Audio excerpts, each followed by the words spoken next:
So Darren Till and Derek Brunson just wrapped up their main event, and man, Derek Brunson pulling off the upset. Of course, he was the underdog on the odds, not by a long shot. I thought the odds would be a little bit wider, but no, he was not a huge underdog, and rightfully so. And he showed that. I mean, he got the win emphatically. I mean, not much you can really say. There was no, Till had success on the feet for sure. He was landing, but, he could have had more success. I mean, he had Brunson biting on feints that he wasn't always capitalizing on, but he also, like I said, was having success. If the whole fight took place on the feet, then Till probably would have got the win. But Brunson did a great job setting up his takedowns and mixing in the strikes with the takedowns. He was patient. He was throwing that left overhand, and once he could get Till biting on a feint for that overhand left, then he'd shoot down for the legs. And once he got those legs, once he clasped his hands around those legs, I mean, Till was going down. And Till had a good start to the fight. It looked like he might have his way with Brunson. And then, 2, 3 minutes into the first round, Brunson gets him down and completely changes the tide of the first round. I mean, vicious ground and pound, few shots away from finishing the fight, really, from ground and pound in the first round. I mean, if he would have landed a few more heavy blows, then the fight could have been stopped. I mean, he was landing some heavy shots with that ground and pound. And then Till, does some kind of scramble. I can't remember there in the grappling exchange. Till does some kind of scramble, and Brunson ends up in full mount. Till gives him his back to avoid getting choked, or sorry, to avoid getting ground and pounded, and ends up getting choked. I mean, excellent performance from Brunson, but yeah, Till's definitely, I think, got to work on some things there. I mean, tough opponent, but I don't know. It should have been a favorable matchup for him if he could have kept the fight standing, and he knew he was going to be in those elements of his game. Of course, I know he worked hard, but maybe, I don't know. Brunson also looked like the bigger, stronger dude in there, and Brunson's probably just the better guy. But I don't know. I think Till definitely has, high level capabilities. He just wasn't able to put it on display in there, and he's got to work on some things to allow him to do that. Because he clearly had the speed advantage, and like I said, if he could have kept the fight on the feet, then it was his fight to win. But once the fight got to the ground, it was, Brunson on top. And man, this fight really did make you think. I mean, if he could get Adesanya to the ground, that could be a very, very dangerous fight for Adesanya. I mean, if Brunson can just survive on the feet, he doesn't have to be winning. Just survive on the feet and then try to get the fight to the ground. And if you do, I mean, that's a dangerous fight for anyone. I mean, Derek Brunson showed, like, when he's on top, that's a dangerous fight for his opponent. And, also finished the fight with a choke, which, he's more known for his wrestling instead of his submissions. But, I mean, he showed he's clearly got it both.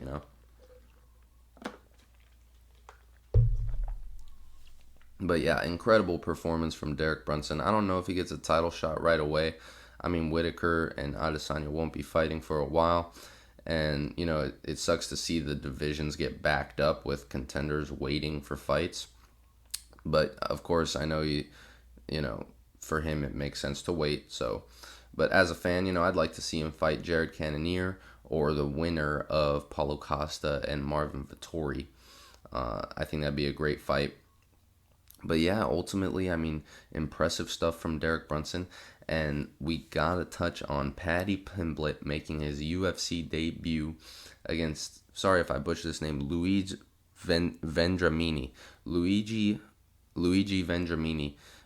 It's just a tough name to remember. But Vendramini, starting the fight, very, very well with a big, nice left overhand, I believe, that, caught Paddy and clearly had him rocked. I mean, he wasn't dropped, he wasn't completely out of it, but I mean, clearly hurt him and stung him. And if Vendramini had landed a couple more shots after that one, I mean, he could have possibly finished the fight there. I mean, Paddy was definitely hurt, but Paddy showed he can overcome that versatility, overcome that adversity, and I mean, he came back and landed some big shots of his own and put the fight to an end, in a very convincing way.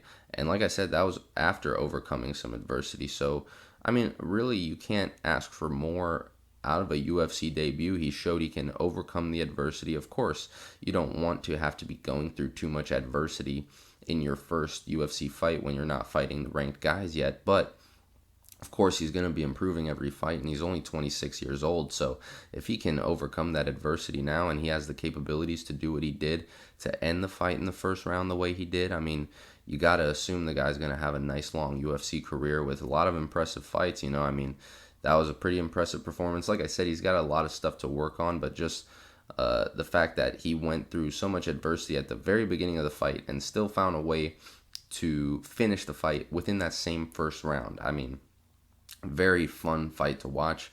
Like I said, I think the guy's going to have a very successful UFC career. Like I said, he's got a lot of stuff to work on, but I'm sure he's going to be working on it. And once he works on it, I mean, that guy's going to be dangerous. He's supposed to be a grappler, and he didn't even show his grappling in that fight, So, and of course, how will he fare against the best grapplers in the UFC? How will he fare against Charles Oliveira and Islam Makhachev? I don't know if he's grappling on their level, but we will see. We will see. A couple other fights I just wanted to touch on. Tom Aspinall getting a big knockout finish over Sergey Spivak in just 2 minutes. I mean, barely took any shots if he did take any. Very impressive stuff from Tom Aspinall. And he, I know he wants to move up the ladder slowly, but man, he's knocking out and finishing everybody. We gotta get this guy the winner or loser of Blades, Rosenstrike, or something. I mean, we gotta get this guy in the top 10 heavyweights. I mean, he's there. We gotta see this guy start to fight the best heavyweights because man, he's destroying these guys. Very impressive stuff from Tom Aspinall. Another fight, man, Khalil Roundtree. Very impressive finish from him. I mean, very impressive performance all around. I mean, he was landing big shots on Bukauskas from the very get-go. Very, very impressive stuff from Roundtree. Ultimately finishing the fight with that side kick to the knee. Timed it perfectly as Bukauskas was stepping forward for a jab. And right as he put all his weight on that leg to throw the jab, boom, goes the side kick to the knee. Blew out his knee for sure.